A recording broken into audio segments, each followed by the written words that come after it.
السلام علیکم۔ ناول گونگے دکھ، مصنفہ اقبال بانو، قسط نمبر 21۔ زندگی ایک سلگتی سی چتا ہے ساحل، شعلہ بنتی ہے نہ یہ بجھ کے دھواں ہوتی ہے۔ آتش دان میں لکڑیاں چٹک رہی تھیں اور قریب ہی رضا علی گرم شال کندھوں پر ڈالے ایزی چیئر پر بیٹھے آگے پیچھے جھول رہے تھے، مگر ان کی نظریں شعلوں پر جمی ہوئی تھیں، پیلے پیلے شعلے جیسے سانپوں کی زبانیں۔ تھوڑی دیر بعد لکڑیاں چٹکیں تو چنگاریاں نکلتیں، پھر آگ کے شعلوں کی زبانیں آتش دان کی چھت کو چاٹنے لگتیں۔ زندگی بھی تو ان لکڑیوں کی طرح ہے، ذرا سی سلگی اور پھر بھڑک اٹھی۔ زندگی کے سمندر میں انہوں نے بھی 2 کشتیوں میں پاؤں رکھ لیے تھے، ایک کشتی پاؤں تلے سے نکلتی تو وہ ڈوب جاتے اور ابھی وہ زندہ رہنا چاہتے تھے۔ انہیں ایک دم ہی زندگی سے پیار ہو گیا تھا۔ تارا جس کے حسن اور ذہانت نے انہیں بے تحاشا متاثر کیا تھا، وہ اس قدر ذہین تھی کہ جو بات رضا علی کے دل میں ہوتی وہ جان جاتی، اور مرد یہی تو چاہتا ہے کہ اس کی بیوی ایسی ہو جو کہے بغیر اس کی خواہش جان لے اور پھر اسے پورا بھی کر دے۔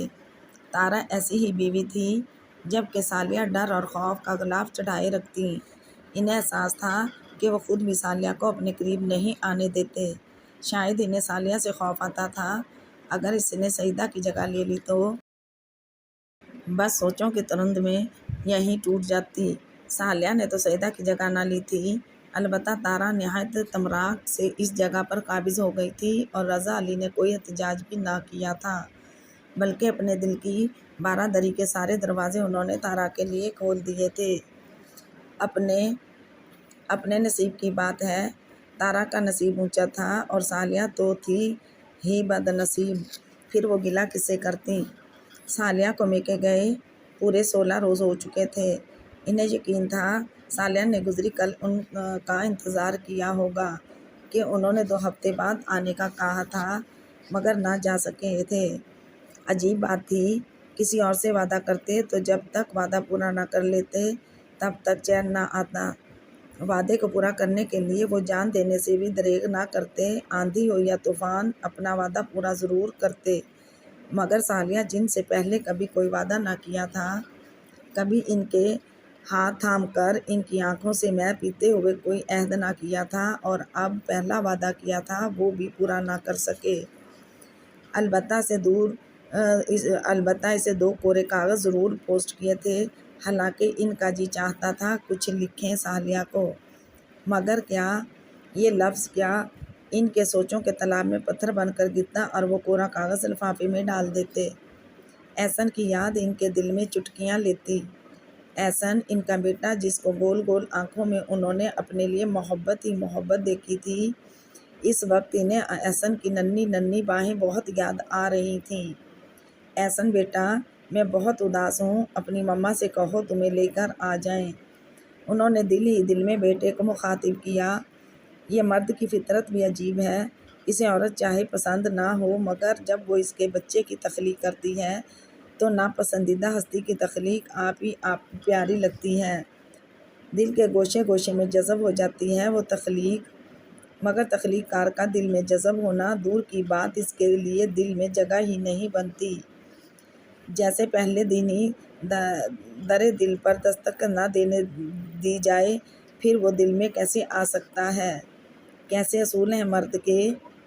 ٹرن ٹرن، فون کی گھنٹی بج اٹھی تو انہیں لگا جیسے کہ احسن نے چیخ ماری ہو۔ رضا علی کا دل اچھل کر حلق میں آ گیا۔ گھنٹی مسلسل بج رہی تھی۔ انہوں نے ہاتھ بڑھا کر ریسیور اٹھا لیا۔ ہیلو! ان کی آواز میں بیزاری نمایاں تھی۔ کہاں تھے رضا؟ دوسری طرف تارا بول رہی تھی۔ او ہو، تم ہو جانا۔ ساری بیزاری اور اداسی اس کی گھنٹیوں کی سی آواز سنتے ہی دور ہو گئی۔ کیا کر رہے تھے؟ وہ پوچھ رہی تھی۔ سونے کی کوشش، پھر سوئے کیوں نہیں؟ نیند نہیں آ رہی؟ رضا علی نے کندھوں پر ڈھلک آنے والی شال کو درست کیا۔ وجہ؟ تارا نے پوچھا۔ نیندیں چرا کر پوچھتی ہو؟ انہوں نے زناٹے کا جھوٹ بولا، حالانکہ اس وقت وہ تارا کے متعلق تو نہ سوچ رہے تھے، مگر انہیں پتہ تھا کہ عورت کس طرح چھوٹے چھوٹے جملوں سے خوش ہو جاتی ہے، جیسے اس سے پیاری ہستی دنیا میں موجود ہی نہ ہو جسے اس کا عاشق چاہ سکے۔ بس وہ تو اپنے پریمی کے جملوں کی پھوار سے تن من بھگو لیتی ہے، چاہے وہ پھوار مصنوعی ہی کیوں نہ ہو، خاموش کیوں ہو۔ رضا علی بولے، کیا کہوں؟ تارا آہ بھر کر بولی۔ وہ آہ جو تارا کے لبوں سے نکلی تو برقی لہروں کے ذریعے رضا علی کے سماعتوں سے ہوتی ہوئی دل میں اتر گئی۔ وہ تارا کے اندر کے جذبے جان گئے کہ وہ کیا کہنا چاہتی ہے، کیونکہ جب سے سالیاں لوٹ گئی تھیں وہ تارا کی طرف بھی نہ جا سکے تھے کہ کپاس کی چنوائی ہو رہی تھی اور مصروفیت تھی۔ تارو، رضا علی کے لہجے میں امرت گھلا ہوا تھا۔ ہوں، میں کل صبح 10 بجے تک آ جاؤں گا۔ سچ؟ وہ خوشی سے چیخ ہی تو پڑی۔ وعدوں کا پابند ہوں، وہ اپنی بات میں وزن پیدا کرتے ہوئے بولے۔ مجھے علم ہے، تارا ہنسی اور بولی۔ سالیہ آپ آ گئیں؟ نہیں۔ کیوں؟ سمینا ابھی یہیں رہنا چاہتی ہے۔ سمینا کے یہاں رہنے سے ان کا کیا تعلق؟ تارا حیرت سے بولی۔ تم نہیں سمجھو گی، آپ انہیں لینے نہیں گئے؟ تارا نے بات پلٹی۔ تم اور کوئی بات نہیں کر سکتی؟ رضا کی آواز میں غصہ نمایاں تھا۔ ڈانٹ کیوں رہے ہیں؟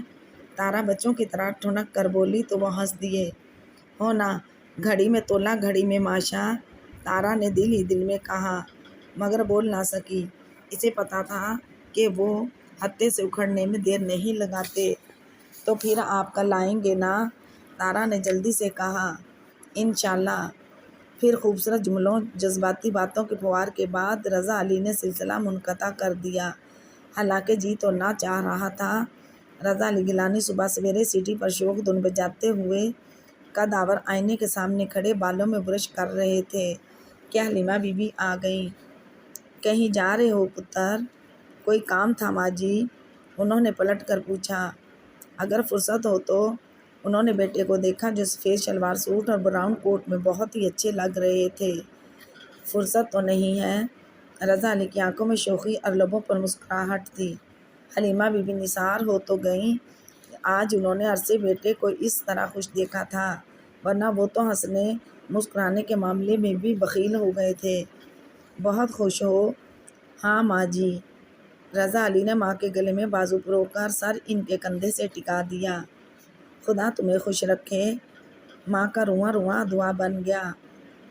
آپ نے تو خوشی کی وجہ نہیں پوچھی؟ رضا علی ہونٹ کا گوشہ دانتوں تلے دبا کر بولے۔ تم خود ہی بتا دو۔ میں احسن کو لینے جا رہا ہوں، انہوں نے بتایا۔ میں بھی بہت اداس ہوں۔ سالیہ کے لیے؟ ماں جی بولیں۔ اور احسن کے لیے؟ وہ بھی اسی سلسلے کی کڑی ہے۔ سالیہ ہی سے تو احسن ہے نا؟ او ہماں! ماں جی آپ کی تو منطق نرالی ہے۔ وہ نہ جانے کیوں جھنجھلا گئے۔ واپسی کب ہوگی؟ انہوں نے بات پلٹی۔ کل کسی وقت بھی۔ جاؤ فی امان اللہ۔ ماں جی نے ان کی پیشانی چوم لی۔ آپ کو کوئی کام تھا؟ رضا علی نے پوچھا۔ یہی کہنا تھا کہ تم جا کر سالیہ کو لے آؤ۔ تم نے تو مجھ سے پہلے ہی ارادہ باندھ لیا تھا، پھر کیا کہتی؟ انہوں نے کہا۔ پھر وہ جانے کو پلٹیں تو ایک دم ہی رک گئیں۔ ہاں، یاد آیا، سالیہ کے ابا اور امی کو میرا بہت سلام کہنا اور عرفان سے کہنا کہ سمینا کو آ کر لے جائے، پورا 1.5 ماہ ہو گیا ہے اسے آئے۔ اب میں خود کہوں کچھ تو آپ سوچا کریں۔ رضا علی چڑ گئے۔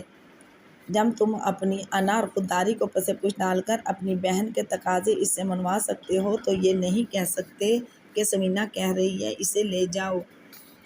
حلیمہ بی بی کے لہجے میں طنز تھا جسے رضا علی نظر انداز کر گئے۔ آپ کو تو پوری دنیا میں اور سمینا ہی مجرم نظر آتے ہیں۔ کیا میں اپنی بہن کی خوشیوں کا گلا گھونٹ دوں؟ وہ تلملا کر رہ گئے۔ اپنی بہن کی خوشیوں کا خیال ہے، دوسرے کی بہن کی خوشیاں کوئی اہمیت نہیں رکھتیں۔ سالیہ کو یہاں کیا تکلیف ہے؟ پوری حویلی کی مالک ہے، کنجیاں اس کی ملکیت ہیں۔ حویلی اور کنجیاں اس کی ہیں، تم تو نہیں ہو اس کے۔ دیکھا کرو تب اسے جب تم رات بھر گھر سے باہر رہتے ہو تو وہ کسی بدروح کی طرح اپنے کمرے میں چکراتی پھرتی ہے۔ حلیمہ بی بی نے دکھی لہجے میں کہا۔ یہ کوئی نئی بات نہیں، چھوٹے گھر کی لڑکیاں جب ان بڑے گھروں میں آتی ہیں جن کے انہوں نے صرف خواب دیکھے ہوتے ہیں تو آپ ہی آپ بدروحیں بن جاتی ہیں۔ انہیں یقین ہی نہیں آتا کہ خواب حقیقت بھی بن سکتے ہیں۔ نہ جانے کیوں ملک رضا کے لہجے میں صالحہ کے لیے نفرت ہی نفرت تھی۔ ان کا دل کتنی بھی صالحہ کی طرفداری کرتا انہیں غصہ نہ آتا، مگر ماں جی صالحہ کی طرفداری کرتی تو رضا علی کی جان جل جاتی۔ پتہ نہیں تم کب سدھرو گے، حلیمہ بی بی ہاں بھر کر بولیں۔ پلیز ماں جی میرا دماغ مت خراب کریں۔ رضا علی کو غصہ آ گیا۔ جن کا دماغ پہلے ہی خراب ہو ان کا کون خراب کرے گا؟ حلیمہ بی بی نے کہا تو رضا علی گیلانی مفلر کانوں کے گرد لپیٹتے ہوئے خوابگاہ سے نکلتے چلے گئے اور حلیمہ بی بی کی آنکھیں بھیگ گئیں۔ انہیں بیٹا عزیز تھا تو بہو عزیز تر تھی۔ ایسی صابر عورت انہوں نے کبھی نہ دیکھی تھی جیسی صالحہ خاتون تھیں۔ کبھی انہوں نے حلیمہ بی بی سے ان کے بیٹے کی زیادتیوں کا شکوہ نہ کیا تھا، کبھی اپنے دکھ بیان نہ کیے تھے۔ بس کبھی دل کا پیالہ دکھوں سے لبریز ہو جاتا تو وہ ماں جی کے کندھے پر سر ٹکا کر ڈھیروں آنسو بہا ڈالتیں اور ماں جی کی نرم نرم انگلیاں ان کے ریشمی بالوں میں سرسراتی رہتیں، لیکن وہ منہ سے ایک لفظ نہ نکالتیں۔ پھر بھی صالحہ کو علم تھا کہ ماں جی کی تمام تر دلی ہمدردیاں ان کے ساتھ ہیں، لیکن وہ بیٹے کے سامنے مجبور تھیں، کچھ بھی نہ کر سکتی تھیں۔ سردیوں کے موسم میں تو دھوپ کی تمازت بھی بھلی لگتی ہے، سورج کی ہلکی ہلکی تپش وجود کو گرمائش پہنچاتی ہے تو جسم و جان میں نئی توانائی بھر جاتی ہے۔ رضا علی جب اپنے سسرال پہنچے تو دوپہر ڈھل چکی تھی۔ رضا علی جب سے صالحہ کو بیاہ کر لے گئے تھے آج پہلی بار یہاں آئے تھے۔ لاہور آتے تو وہ رہتے تھے مگر ٹھہرتے سمینہ کے ہی تھے اور ان کے سسرال والوں کو پتہ بھی نہ چلتا کہ وہ کب آئے اور کب لوٹ گئے۔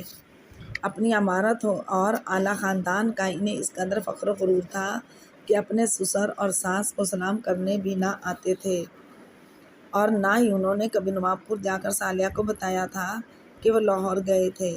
وہ تو بیوی کو کوئی اہمیت ہی نہ دیتے تھے، اور جب صالحہ کی کوئی اہمیت نہ تھی تو بھلا ان کے والدین کی کیا اہمیت ہوتی؟ مگر آج وہ ان گلیوں میں آ گئے تھے کیونکہ کل وہ ماں جی سے یہی کہہ کر چلے تھے کہ وہ احسن کو لینے جا رہے ہیں۔ کل کا دن اور رات انہوں نے تارا کے پاس گزاری تھی اور آج صبح ہی وہ لاہور کے لیے روانہ ہو گئے۔ انہیں بے اختیاری احسن سے ملنے اور اسے پیار کرنے کی انہونی سی خواہش نے گھیر لیا تھا۔ تارا کو بھی انہوں نے بتایا تھا کہ وہ احسن کو لینے جا رہے ہیں۔ تارا نے باوجود خواہش کے انہیں روکنے پر مجبور نہ کیا تھا۔ عادت اس میں اچھی تھی کہ وہ رضا علی کی مرضی میں دخل نہ دیتی تھی۔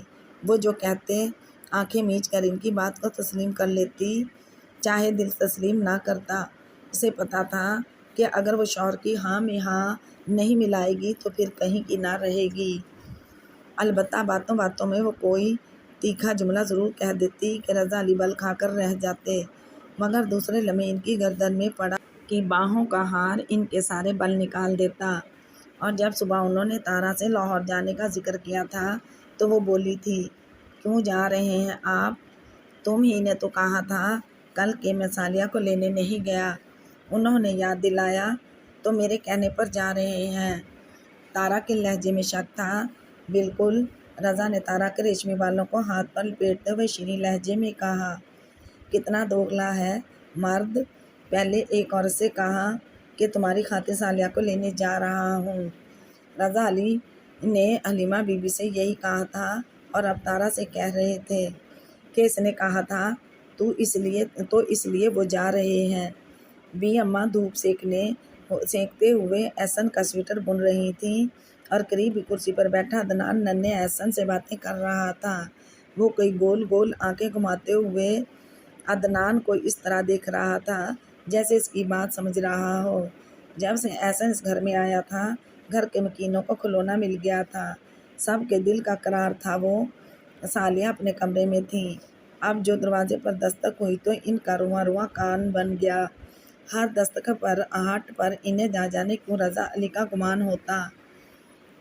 کتنی شدتیں تھیں صالحہ کے انتظار میں یہ وہی جانتی تھیں۔ 3 روز سے وہ انتظار کی سلیپ پر لٹکی ہوئی تھیں۔ چڑھتا سورج ان کے لیے نئی آس لے کر طلوع ہوتا اور شام مایوسی کے گھنگرو اندھیرے لیے آتی جو سالیہ کے دل پر چھا جاتے اور سورج مغرب کی فنا گاہوں میں ڈوب جاتا۔ مگر وہ کیا سن رہی تھی؟ عدنان خوشی سے لرزتی آواز میں کہہ رہا تھا، بی اماں، رضا بھائی آئے ہیں۔ سالیہ کو اپنی سماعت پر اعتبار نہ آیا۔ دل بدن کی عمارت میں اس طرح دھڑ دھڑ دھڑانے لگا جیسے تیز ہوا سے کھڑکیوں کے پٹ بجتے ہیں۔ سالیہ دھڑکتے دل کو قابو میں کرتی ہوئی دروازے پر آئیں اور پٹ تھام لیے۔ ان کے بالکل سامنے ہی رضا احسن کو بازوؤں میں لیے بے تحاشا چوم رہے تھے اور وہ ان کی طوفانی محبت سے گھبرا کر رونے لگا تھا۔ مگر انہیں تو اس کے رونے کی پرواہ نہ تھی اور آج نہ ہی سالیہ نے احسن کو رونے کی اہمیت دی۔ وہ تو آنکھوں میں بے تحاشا محبت لیے دیوانہ وار اپنے خدائے مجاز کو دیکھ رہی تھیں۔ پورے 17 روز بعد جو دیکھا تھا اور سالیہ کی آنکھیں آپ ہی آپ بھیگتی چلی گئیں۔ ان کا جی چاہا سب سے کہیں، دیکھو وہ آیا ہے، میرا شوہر، میرے سر کا تاج، میرے جسم و جاں کا مالک مجھے لینے آیا ہے۔ شاید اس کے دل میں میرے لیے اب کوئی نرم گوشہ پیدا ہو گیا ہے۔ سالیہ کے دل کی سرزمین پر فخر و انبساط کی لہریں سر پٹک رہی تھیں۔ بی اماں تو داماد کو اچانک دیکھ کر گھبرا ہی تو گئی تھیں اور پریشان تو عدنان بھی تھا۔ سمجھ نہ آ رہی تھی کہ بہنوئی کو کہاں بٹھائے۔ اس چھوٹے سے گھر میں سے رضا علی کے شان کوئی شے بھی نظر نہ آ رہی تھی اور یہ اس احساس لاکھ کی طرح اس کے ذہن میں سرسرا گیا تھا کہ ہر کوئی اپنے جیسوں ہی میں اچھا لگتا ہے۔ مخمل میں لٹھے کی پیوند لگا دیا جائے تو نہایت ہی بدنما لگے گا۔ حالانکہ اس نے رضا علی کی وہ وسیع و عریض محل نما حویلی نہ دیکھی تھی، مگر جب فرقان اور عالیہ نے اسے آ کر وہاں کے بارے میں بتایا تھا تو وہ جو پہلے ہی رضا علی کے رعب و دبدبے سے مرعوب تھا، اب ان کی حیثیت نے بھی اسے شرمندگی کے غار میں دھکیل دیا تھا۔ رضا علی احسن کو کندھے سے لگا کر تھپکتے ہوئے حیران پریشان کھڑی بی اماں کے سامنے جھکتے ہوئے بولے، السلام علیکم بی اماں، جیتے رہو بیٹا۔ بی اماں نے ان کی بلائیں لیں اور پھر عدنان سے بولیں، جاؤ اپنے ابا میاں کو بلا لاؤ۔ عدنان فوراً چلا گیا۔ تب رضا کی نظر دروازے کا پٹ تھامے کھڑی سالیہ پر پڑی جو آنکھوں میں شوق کا طوفان لیے انہیں دیکھ رہی تھی۔ رضا علی کے لب مسکرائے مگر ان کی آنکھوں میں سالیہ کے لیے کوئی جذبہ نہ ابھرا، مگر سالیہ کے لیے تو یہی بہت تھا۔ سالیہ انہیں اپنی طرف دیکھتے پا کر حسبِ سابق گھبرا گئیں اور جلدی سے باہر آئیں۔ بی اماں نے بیٹھک کھول دی تھی اور رضا علی سے کہہ رہی تھیں، آؤ بیٹا ادھر آ جاؤ، مگر وہ سالیہ سے کہہ رہے تھے، تیاری کر لو، میں تمہیں لینے آیا ہوں، 1 گھنٹہ بعد چل پڑیں گے۔ اتنی جلدی بیٹا، ابھی تو آئے ہو؟ بی اماں نے حیرت سے کہا۔ بس بی اماں، بہت سے کام ہیں، پھر ماں جی بھی سالیہ کے لیے بہت اداس ہیں، انہوں نے نہایت دھیمے لہجے میں کہا۔ ایسی نرماہٹیں کبھی سالیہ کے لیے ان کے لہجے میں نہ آئی تھیں۔ پھر وہ بیٹھک میں چلے گئے۔ تھوڑی دیر بعد محمود صدیقی بھی آ گئے۔ وہ بڑے اتفاق سے رضا علی سے ملے۔ اس گھر میں شاید وہ واحد شخص تھے جنہیں رضا علی کے سامنے اپنے کم مائگی کا احساس نہ ہو رہا تھا۔ بی اماں داماد کی خاطر تواضع میں لگ گئی تھیں اور محمود صدیقی تو رضا علی سے باتیں کر رہے تھے۔ یہ احساس انہیں آج تقویت دے رہا تھا کہ واقعی اس گھر میں ان کی بیٹی کی اہمیت ہے، تبھی تو رضا علی سے بانفس نفیس لینے آئے ہیں، ورنہ وہ تو سمجھتے تھے کہ رضا علی بہن کی خاطر زبردستی کا بندھن نبھا رہے ہیں۔ حالانکہ ان کی یہ سوچ غلط نہ تھی، مگر اب تو ان کی سوچ ہی بدل گئی تھی۔ اب انہیں یقین تھا کہ ان کی بیٹی کا مستقبل بہت روشن ہے۔ اس بات کے گواہ وہ 3 خطوط تھے جو محمود صدیقی نے سالیہ کو لا کر دیے تھے۔ اگر کبھی وہ کھول کر دیکھ لیتے تو پتہ چلتا کہ رضا علی تو کورا کاغذ بھیجتے ہیں اور ان کی بیٹی اپنے آنسوؤں سے اس کاغذ پر اپنے دکھ تحریر کرتی ہے۔ شام کا ملگجہ اندھیرا پھیلنے لگا تھا جب رضا علی اور سالیہ نواب پور کے لیے روانہ ہوئے۔ ابا میاں اور بی اماں کے ساتھ ساتھ زینب خالہ نے بھی انہیں ڈھیروں دعاؤں سے رخصت کیا اور بی اماں بار بار کہہ رہی تھیں، بچے کا دھیان رکھنا، ٹھنڈ نہ لگ جائے، موٹر کے شیشے بند رکھنا، اور سالیہ مسکراتے ہوئے ان کی باتیں سن رہی تھی۔ آج وہ بہت خوش تھیں، اور خوش کیوں نہ ہوتیں، ان کا جفا جو شوہر انہیں لینے آیا تھا۔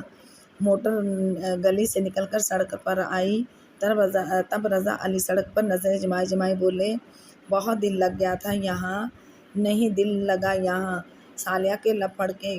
کیوں؟ انہوں نے آبرو چڑھا کر پوچھا۔ بس، سالیہ کے لبوں کو جنبش ہوئی۔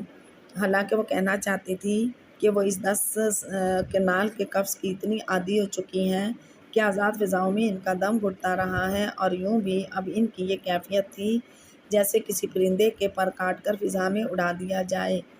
ظاہر ہے اس پرندے نے زمین پر ہی آنا ہے، تب وہ پرندہ یقیناً یہی سوچتا ہوگا کہ اس فضا سے تو وہی پنجرہ بہتر تھا، اور پھر میکے آ کر گھر کے حالات اور عرفان کی خود غرضی جان کر سالیہ کا دل یہی کہتا تھا، سالیہ تم وہیں ٹھیک تھی، تجھے اپنا ہی دکھ تھا نا، اور یہاں آ کر تجھے اور کئی دکھ ایک ساتھ مل گئے ہیں، اب کٹتی رہے جلتی رہے، کیونکہ آگائی کے دکھ بہت برے ہوتے ہیں۔ سالیہ نے سنا رضا علی گیلانی کہہ رہے تھے، جب دل نہیں لگا تھا تو خط لکھ دیتی، آخر میں نے بھی تو تمہیں خط لکھے تھے۔ سالیہ کا دل چاہا کہیں آپ نے خط کا انتظار کیا تھا، مگر لبوں تک آتے آتے جملہ بدل گیا۔ وہ بولیں، میں نے تو آپ کے سرد رویے کی طرح ان کورے کاغذوں کو بھی قبول کر لیا تھا ملک صاحب، اور بھلا میں یہ گستاخی کر سکتی تھی کہ کچھ لکھ کر بھیج دیتی؟ بہت نیچی ہوں، اتنی نیچی کہ آپ مجھے دیکھ بھی نہیں سکتے، پستیاں میرا مقدر ہیں۔ تم فلسفہ مت بولا کرو، چڑ ہوتی ہے مجھے ایسی عورتوں سے۔ عورت کو زیادہ پڑھانا بے وقوف ہے، خود کو اعلیٰ اور رافع شے سمجھنے لگتی ہے۔ وہ تڑک کر بولے، مگر کتنا بھی پڑھ لکھ جائے، جاہل مرد کا بھی مقابلہ نہیں کر سکتی۔ نہیں ملک صاحب، عورت مرد کا مقابلہ کر سکتی ہے، مگر اس کی مردانگی کا مقابلہ عورت کے بس کی بات نہیں ہونا۔ وہ ہنکارا بھر کر رہ گئے، سب تمہاری ذہنی اختراع ہے اور کچھ نہیں، تم خود کو کچھ زیادہ ہی عقل مند سمجھتی ہو۔ ان کے لہجے میں نفرت ہی نفرت تھی۔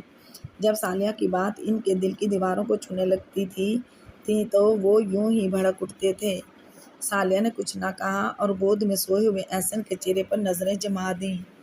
ایک جملہ بار بار ان کے ذہن پر جاوید کا لہجہ بن کر دستخط دینے لگا، پوچھو اپنی ماں سے، جس کی آنکھیں بیٹے کو دیکھنے کے لیے دروازے پر جمی رہتی ہیں، اور وہ دنوں بعد جب لمحوں کے لیے اس طرح آتا ہے جیسے کوئی قرض دار اپنا قرض چکانے آتا ہے۔ سالیہ نے اس جملے کی تصدیق نہ ابا میاں سے کی تھی اور نہ ہی اماں سے، اس بات کی سچائی کی گواہی چاہتی تھی۔ انہیں جاوید کی بات کا یقین تھا، اور پھر جب اس نے خود ہی کہہ دیا تھا کہ انہیں صاحب نے اس لیے نہ بتایا کہ وہ انہیں دکھی نہ کرنا چاہتے تھے، تب سالیہ نے سوچا جب ابا میاں اور بی اماں مجھے دکھی نہیں کرنا چاہتے تو میں یہ سب کچھ پوچھ کر انہیں کیوں شرمندہ کروں؟ ان کے لہجے، ان کے جھکے سر اور آنکھوں میں نمی مجھ سے برداشت نہ ہوگی۔ تب سالیہ نے سوچا تھا وہ کبھی رضا علی سے خود پوچھیں گی کہ آخر میرے والدین سے بیٹا چھیننے کی ظالمانہ حرکت آپ نے کیوں کی؟ اب وہ رضا علی کے اس قدر قریب بیٹھی تھی کہ انہیں چھو سکتی تھیں، ان سے پوچھ سکتی تھیں، مگر ہونٹوں پر قفل لگائے بیٹھی رہیں۔ اگر طیش میں آ کر انہوں نے مجھے چلتی موٹر سے باہر دھکیل دیا تو، یہ سوچ کر ہی ان کے رونگٹے کھڑے ہو گئے اور دل سہم گیا۔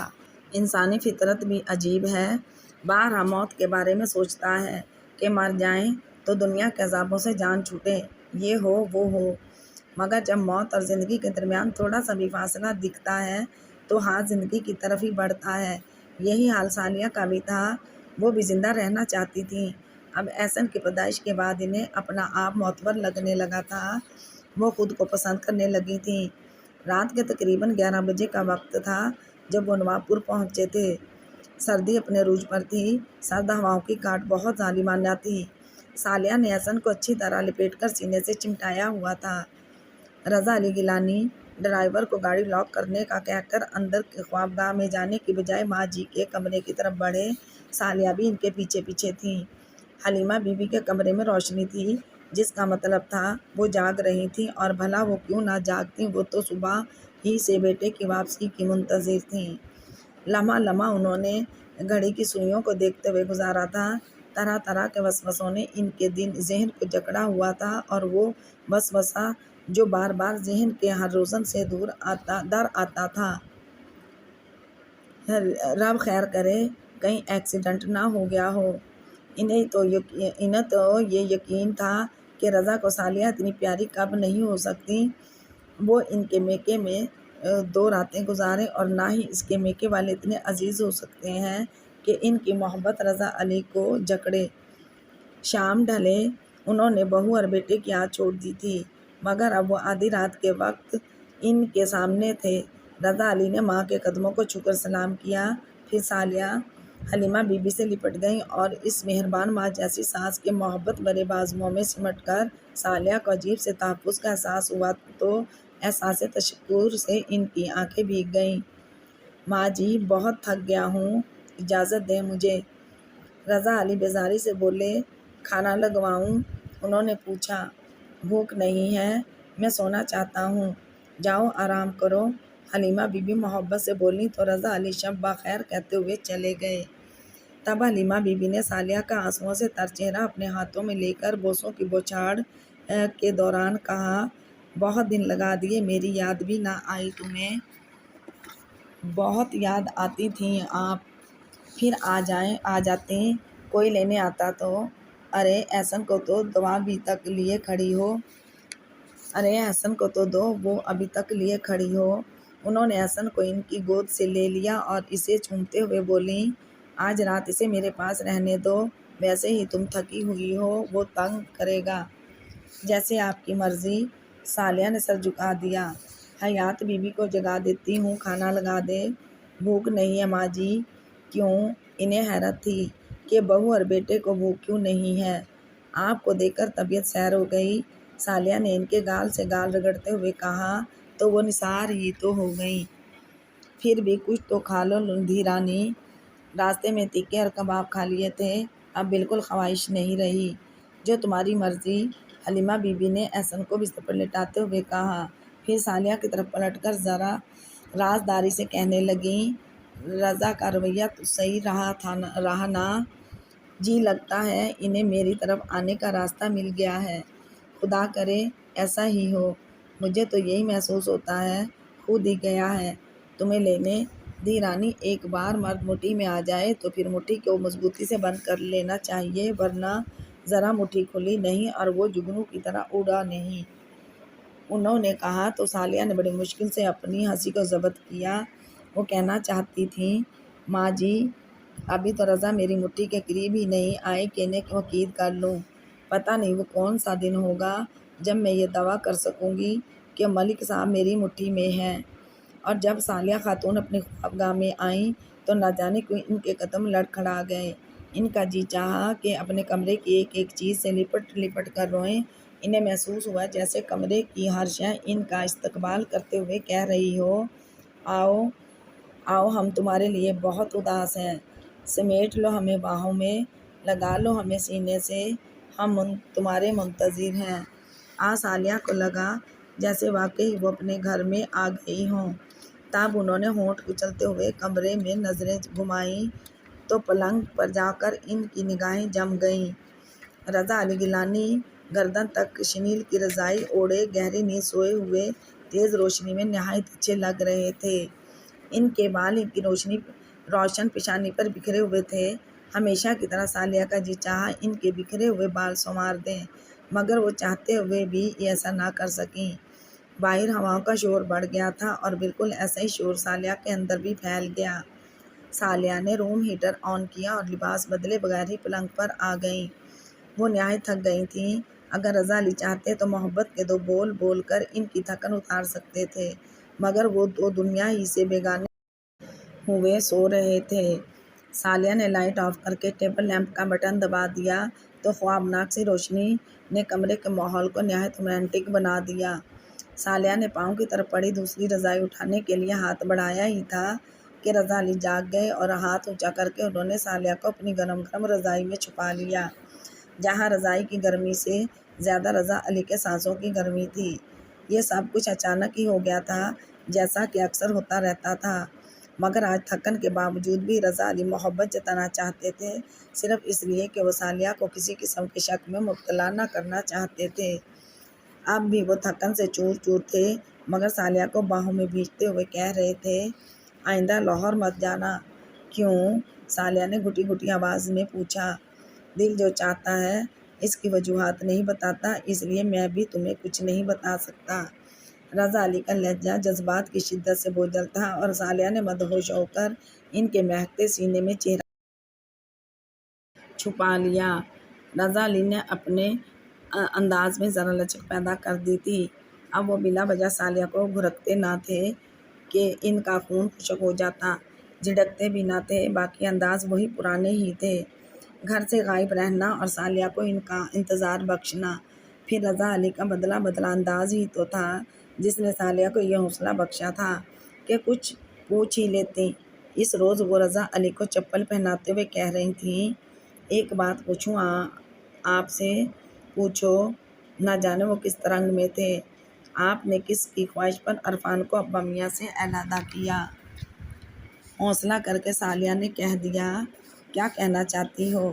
آسان سی بات ہے، آپ سمجھ نہیں رہے۔ صالحہ نے ان کی طرف دیکھا، یہ تم اتنے عرصے بعد کیوں پوچھ رہی ہو؟ مجھے اب پتہ چلا ہے نا۔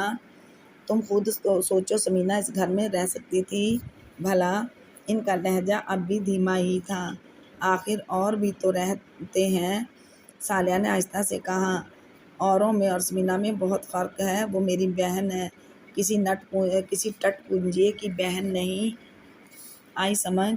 رضا علی کا لہجہ اس قدر کھردرا تھا کہ لمحہ بھر کے لیے تو صالحہ شستر رہ گئیں، مگر انہیں بھی غصہ آ گیا۔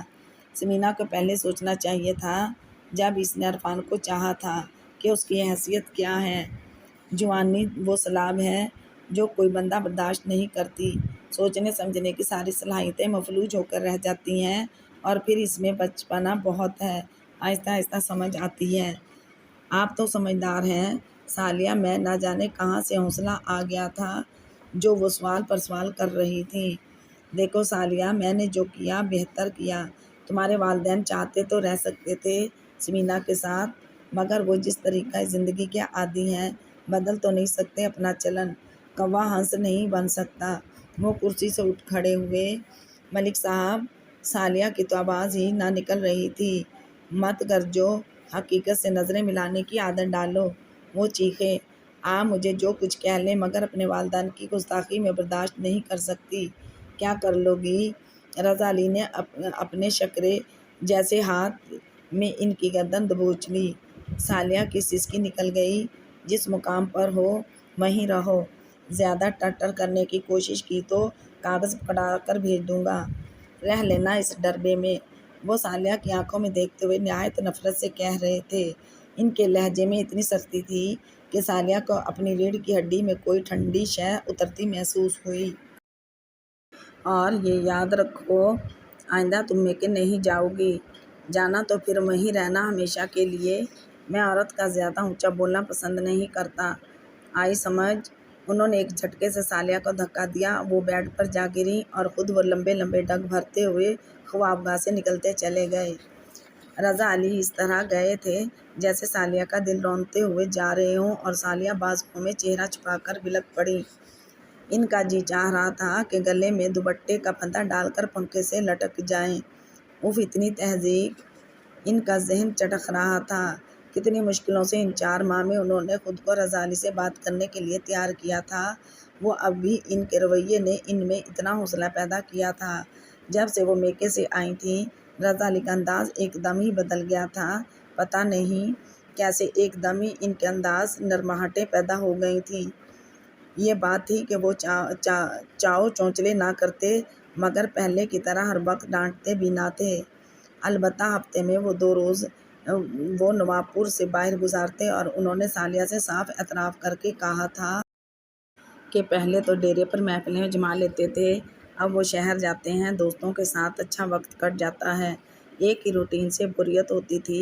تب صالحہ نے سر خم کر لیا کہ اتنی بھی بہت تھا جو انہوں نے اپنی غیر حاضری سے مطلع تو کر دیا تھا، ورنہ پہلے تو وہ انتظار ہی میں ساری رات گزار دیتی تھیں۔ صالحہ کو یقین تھا کہ آہستہ آہستہ وہ سعیدہ کی جگہ لے لیں گی، رضا علی پرانی محبت کو بھول جائیں گے۔ آخر سالیہ نے بھی تو پرانی محبت کو دل کی تہوں میں دفن کر لیا تھا۔ پھر بھی کبھی کبھی ٹیسیں اٹھتی تھیں تو یہ نئی بات نہ تھی۔ جہاں زخم ہوگا درد تو لازمی بات ہے، زخم اور درد کا چولی دامن کا ساتھ ہے۔ سالیہ اپنی قسمت پر نازا تھیں۔ اب وہ بنتی سنورتی بھی تھیں، صرف رضا کی خاطر۔ بالوں میں پھول سجاتی، آنکھوں میں کاجل لگا کر انہیں اور فتنہ خیز کر لیتی۔ ان کے بھرے بھرے ہونٹ گنگناتے اور مسکراتے بھی تھے۔ ان کی تو اب چھپ ہی نرالی تھی۔ کبھی کبھی وہ سوچتی تھیں پہلے ہی وہ رضا کو میکے جا کر چند روز کی جدائی دے دیتی تو کب سے وہ ان کے دل میں جگہ بھی پا چکی ہوتی۔ کتنی بھولی یہ عورت، انہیں پتہ بھی نہیں تھا وہ رضا کے جملوں کی پھوار میں بھیگتی رہتی اور وہ نہایت دھڑلے سے انہیں بے وقوف بناتے رہے۔ تارا کے لیے ابھی صرف ہفتے میں 2 راتیں ہی مخصوص تھیں، مگر ان 2 روز میں بھی وہ بہت کچھ پا لیتی۔ یوں بھی رضا نے اسے سب دیا تھا، محبت، دولت، عزت، احترام، مقام، صاحبان، اور ایک عورت کو ان چیزوں کے علاوہ کیا چاہیے؟ لیکن سالیہ کو ان چیزوں میں سے ایک بھی نہ ملی تھی۔ آپ پھر مجھ سے دور ہو گئے ملک صاحب، سالیہ روتے ہوئے سوچ رہی تھی۔ آپ کا یہ انداز میرے لیے نیا نہیں ہے، مگر ان 4 ماہ میں یہ سب بھول گئی تھی۔ اچھا ہے آج آپ نے مجھے میری حیثیت یاد دلا دی ہے۔ آج شدت سے احساس ہو رہا ہے کہ میں نواب پور کے کتنے ہی وارث پیدا کر لوں، جتنا بھی آپ کہیں کہ میں حویلی کی مالک ہوں، مگر رہوں گی پیر کی جوتی ہی، جسے کبھی آپ نے دل سے بھی بیوی تسلیم نہیں کیا۔